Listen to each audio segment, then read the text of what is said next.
I want to find lower and upper bound for the integral between -1 and 1 of the square root of 1 plus x squared dx. So the way we're going to do this is we want to find the minimum and the maximum of the square root of 1 plus x squared in the interval between -1 and 1, and then we can find the bounds. So we can graph this if we want, but another way to do this is to see, okay, well, when is square root of 1 plus x squared the smallest? Well, that's when 1 plus x squared is the smallest. And that comes down to just minimizing x squared. Because 1 is 1, you can't minimize that. But you can minimize x squared. And you know that x squared looks like this, between -1 and 1, and the smallest it could be is 0. Right? So the smallest value is 0, so we're going to let x equal 0, and so the square root of 1 plus x squared would just be 1. Okay, so that's the minimum. And for the maximum, you want the square root of 1 plus x squared to be the biggest, which really comes down to maximizing x in this case. So x squared is over here, and x squared takes its maximum at 1. So the biggest x squared could be is 1. And so if I plug it in, I get the square root of 1 plus 1, which is the square root of 2. So now I can come up with a bound. What I found was that the square root of 1 plus x squared is smaller than or equal to the square root of 2, right? This was the maximum, and it's bigger than or equal to 1. So now I can apply the integral to all the sides.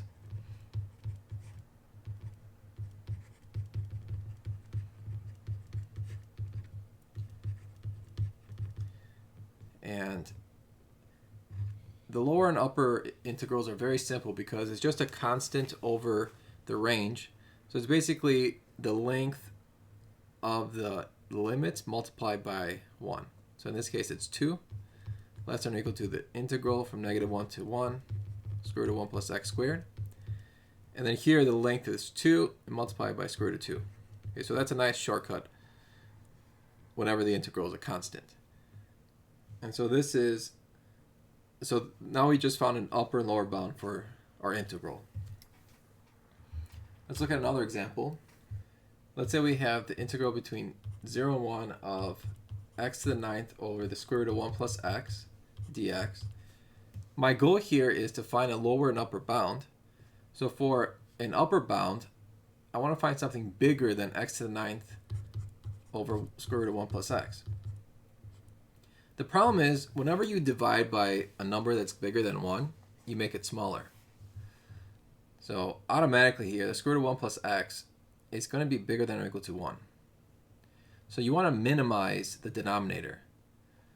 The way you minimize that is by really minimizing x. I want x to be as small as possible. We're in the interval between 0 and 1, so we're going to let x equal 0.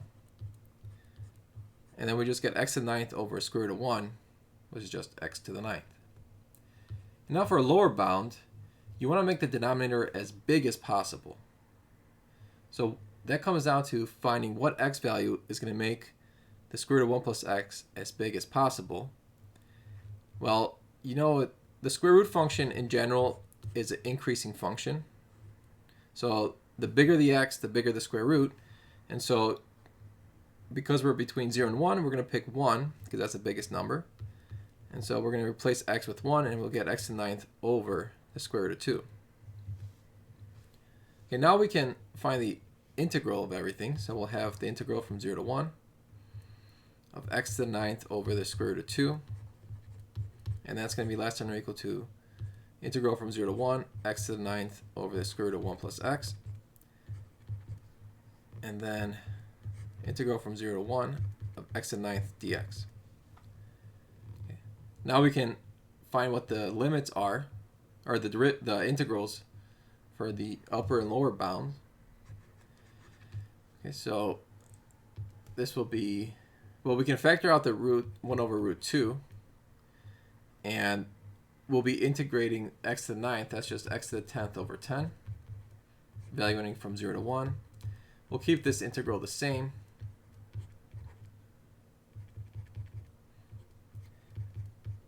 And this will just be x to the 10th over 10 from 0 to 1. Okay, so I'm going to plug in 1, and I have 1 over 10 root 2. If I plug in 0, 0 to the 10th is just 0, so that doesn't do anything. And then I'm going to plug in 1 for this one. We have 1 over 10, and if I plug in 0, it doesn't do anything. So we found an upper and lower bound for our integral.